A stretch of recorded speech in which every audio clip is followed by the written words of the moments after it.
शालिनी हुबलीकर और मेरे चैनल में आप सबका बहुत बहुत स्वागत है। मुझे पता है आप लोगों के एग्जाम्स आ रहे हैं नजदीक, तो भाई मैं भी आप लोगों को हेल्प करना चाहती हूँ आपके एग्जाम्स में, ताकि आप लोग जो है ना टॉपर बने। ओके, तो आज मैं एक्सप्लेन करने जा रही हूँ फर्स्ट सेमिस्टर एग्जाम जो है 23-24 EVS 1 साइंस का, स्टैंडर्ड है 5th। ओके, आपके टाइमिंग होगा 1 आवर 15 मिनट और मार्क्स हो गए 20। ओके, तो आज हम लोग EVS 1 का जो है क्वेश्चन पेपर सॉल्व करने वाले हैं। मैं एक्सप्लेन करने वाली हूँ आप लोगों को कि किस तरह से आप लोग क्वेश्चन समझोगे और आप लोगों को आंसर किस तरह से लिखने चाहिए, तो वो मैं आज आपको बताने वाली हूँ। ताकि मैंने देखा है बहुत से बच्चे अच्छे से पढ़ाई हो जाने की वजह से भी सिर्फ क्वेश्चन समझ में न आने की वजह से उन लोगों के मार्क्स कट जाते हैं। ठीक है, और हाँ, ये सारे लेसन्स मैंने आप लोगों को एक्सप्लेन कर दिए हैं विथ क्वेश्चन एंड आंसर्स। तो आप लोगों को अगर कोई लेसन समझ में नहीं आया है, कुछ क्वेश्चन एंड आंसर समझ में नहीं आए हैं, तो आप लोग शालिनी हुबलीकर चैनल में जाइए जो है एब्सोल्युटली फ्री। तो वहां पे आप लोगों को सारे क्वेश्चन एंड आंसर्स मिल जाएंगे। ओके, तो चलो अभी हम लोग सबसे पहले देखते हैं क्वेश्चन नंबर 1A।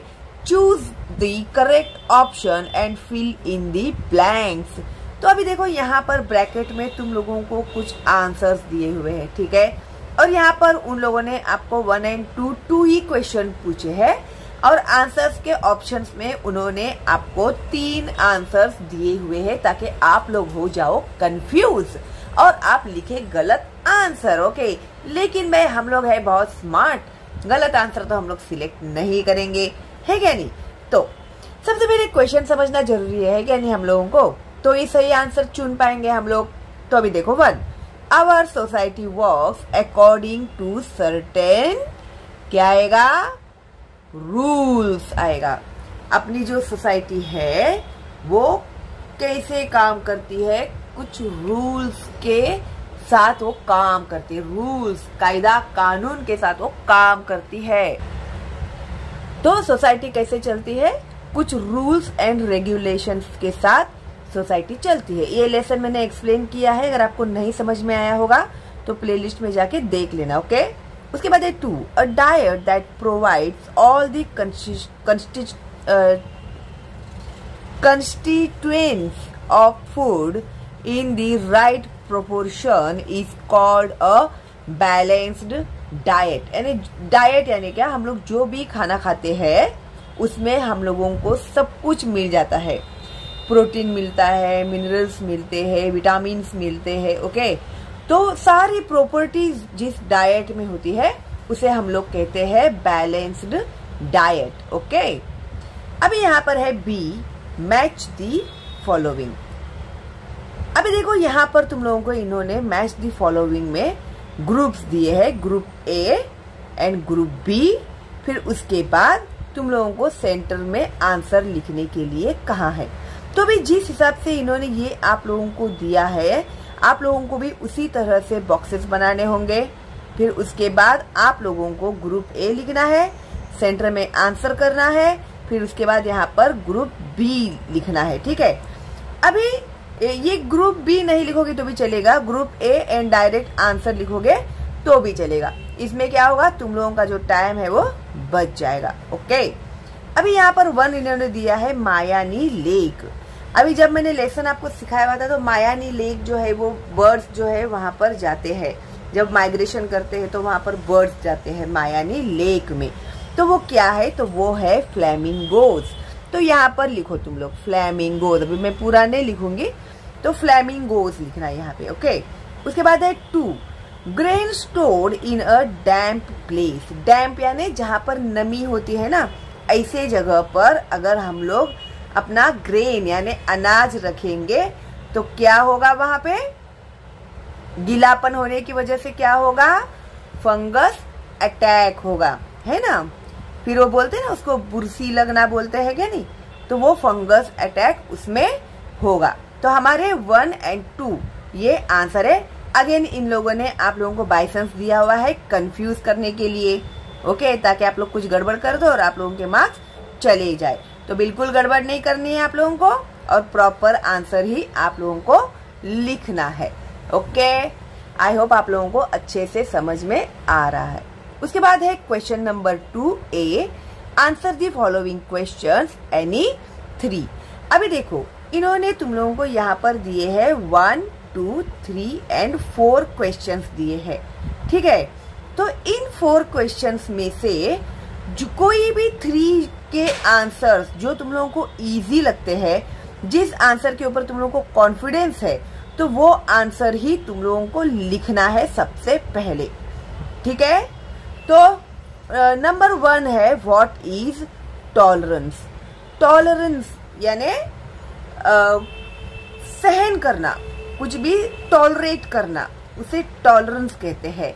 तो आप लोगों के टेक्स्ट बुक में इसका आंसर है, सारे आंसर टेक्स्ट बुक में होते हैं। लोग अगर समझते हैं कि गाइड में ही सारे आंसर्स मिलते हैं, तो आई एम सॉरी, आप लोगों को अगर आपको रीड करते हैं आप लोग टेक्स्ट बुक्स, तो आप लोगों को फटाक से ये सारे आंसर्स मिल जाएंगे। तो रीडिंग करने में बिल्कुल भी सुस्ती नहीं करनी है आप लोगों को, ठीक है। तो अभी व्हाट इज टॉलरेंस का आंसर, आप लोगों का जो ईवीएस का 5th लेसन है फैमिली वैल्यूज, फैमिली वैल्यूज में पेज नंबर 26, ये देखो पेज नंबर 26 में यहाँ पर देखो हेडलाइन ही है टॉलरेंस, है ना।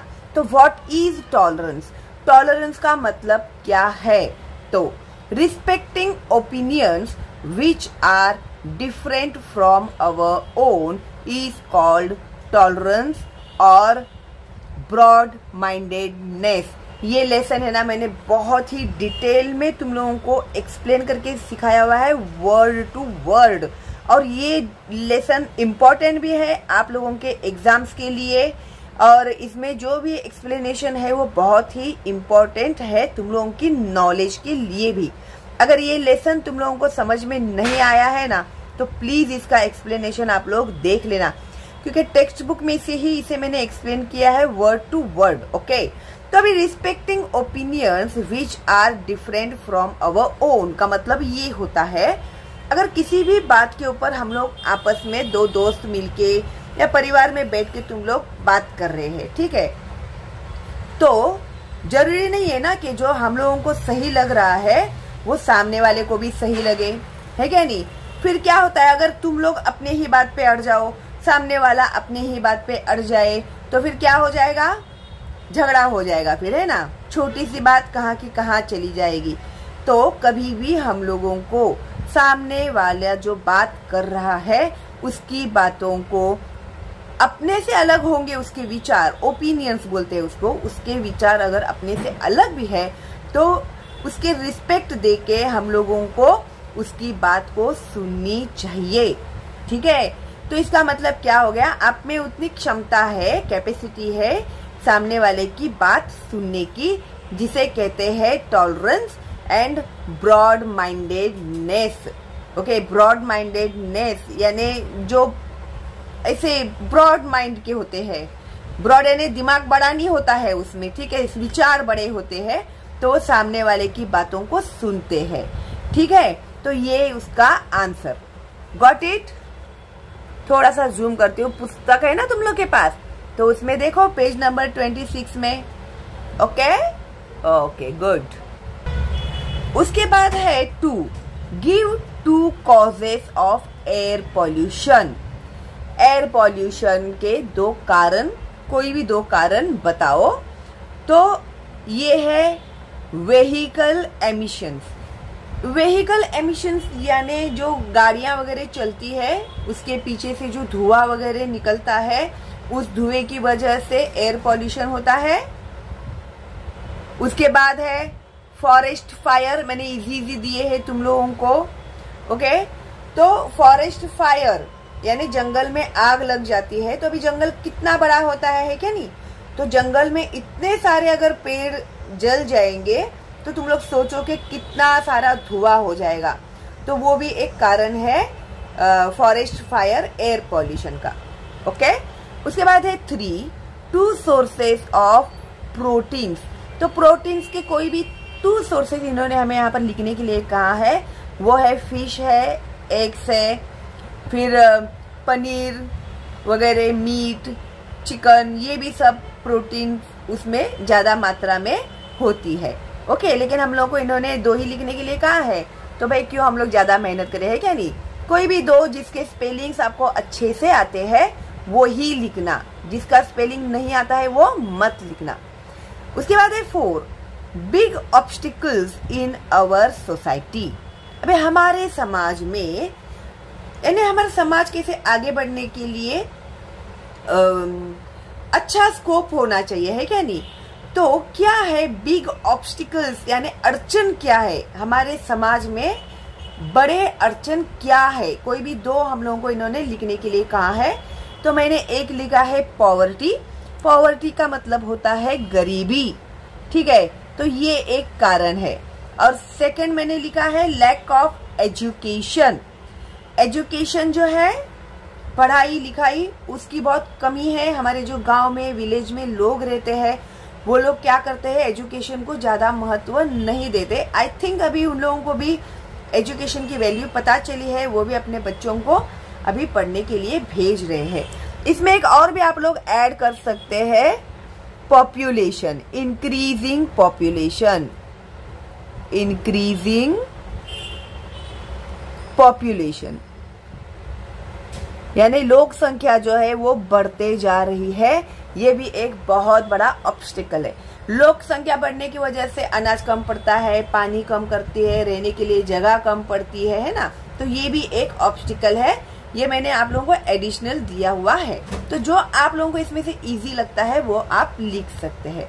ओके, उसके बाद है यहाँ पर b, classify the following as natural और मैन मेड रिसोर्सेस। और ये है ना 100% आता ही है एग्जाम में आप लोगों को।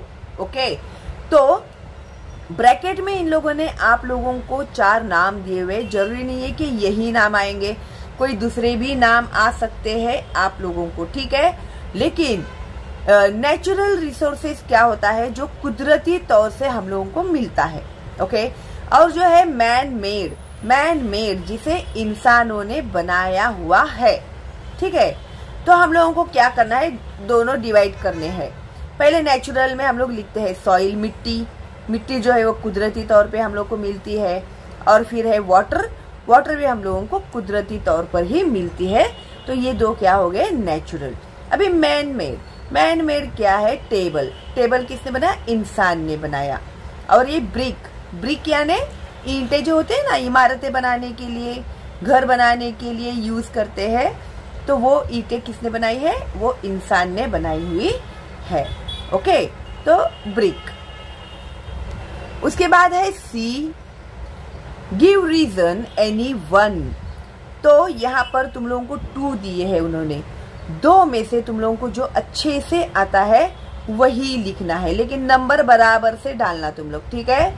तो 1, the numbers of wild animals are falling day to day.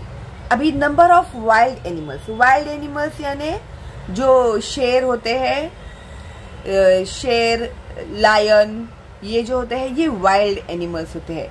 तो दिन ब दिन इनकी संख्या जो है वो कम होती जा रही है।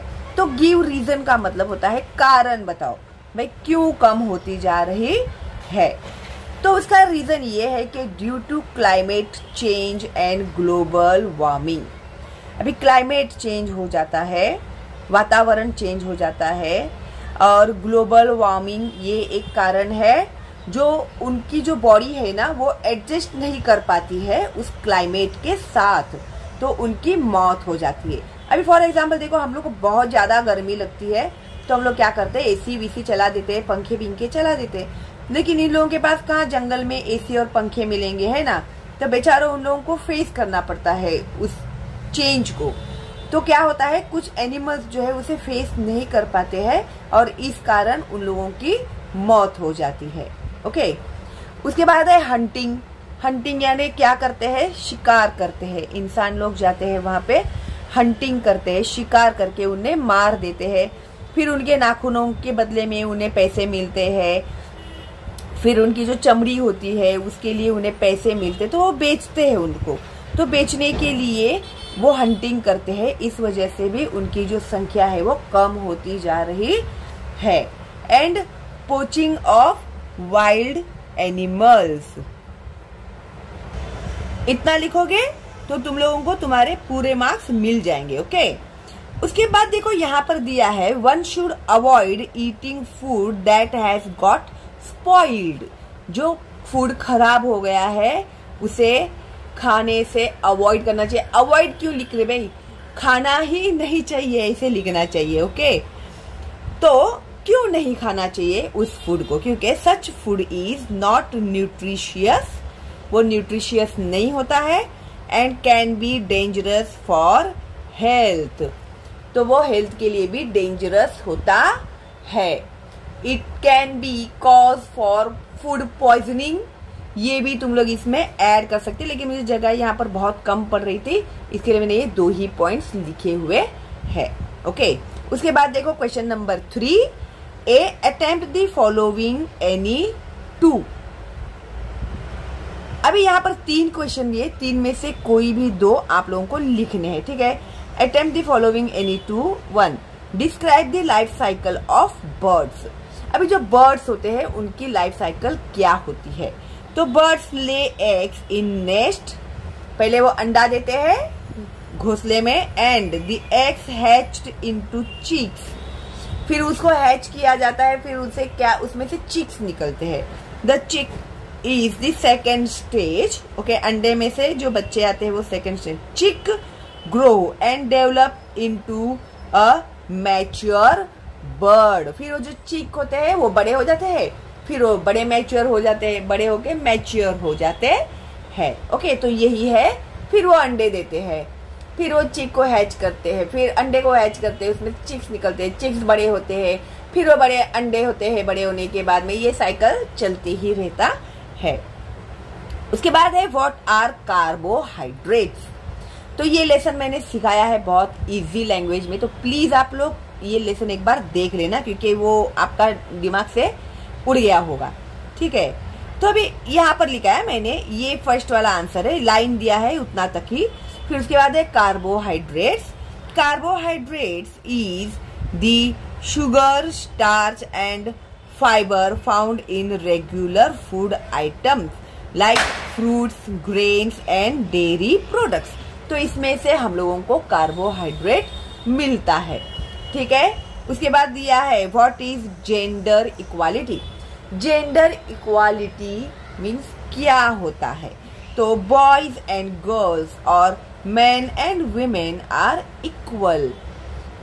लड़का लड़की या फिर औरत और आदमी, ये दोनों इक्वल है, समान है। They must get the same opportunities for development. तो तरक्की के लिए दोनों को भी एक समान अपॉर्चुनिटीज मिलनी चाहिए। ठीक है, यानी चांसेस मिलने चाहिए, एक समान मिलने चाहिए। ओके, तो इसके बाद यहाँ पर इन्होंने पूछा है b, complete the following web. तो ये एक वेब यहाँ पर इन्होंने दिया हुआ है, common need of man and women. Man and women की जो कॉमन जरूरतें हैं वो क्या है। ओके, तो वो है फूड, सबसे पहला खाना सबको चाहिए, चाहे लड़का हो या लड़की हो। उसके बाद एक क्लोथिंग, कपड़े चाहिए, शेल्टर, रहने के लिए घर चाहिए, एंड हेल्थ, अच्छी सेहत होनी चाहिए। और मैंने यहाँ पर एजुकेशन भी दिया है आप लोग को, तो 2 में से कौन सा इजी लगता है आपको वो आप लिख सकते हैं। ठीक है, तो इस तरह से ये जो है क्वेश्चन पेपर मैंने आप लोग को एक्सप्लेन भी कर दिया है। हो सके उतने सारे आंसर्स मैंने आप लोगों को दे दिए हैं। ठीक है, कोई डाउट है आप लोग को तो मुझे कमेंट बॉक्स में पूछिएगा, नहीं है तो एक लाइक तो मेरे लिए जरूर बनता है। ओके, और फ्री है मेरा ये चैनल, तो ज्यादा से ज्यादा फॉरवर्ड कीजिएगा अपने दोस्तों को, रिलेटिव्स को, ताकि उन बच्चों का भी फायदा हो। ओके, करेंगे ना आप लोग इतना मेरे लिए।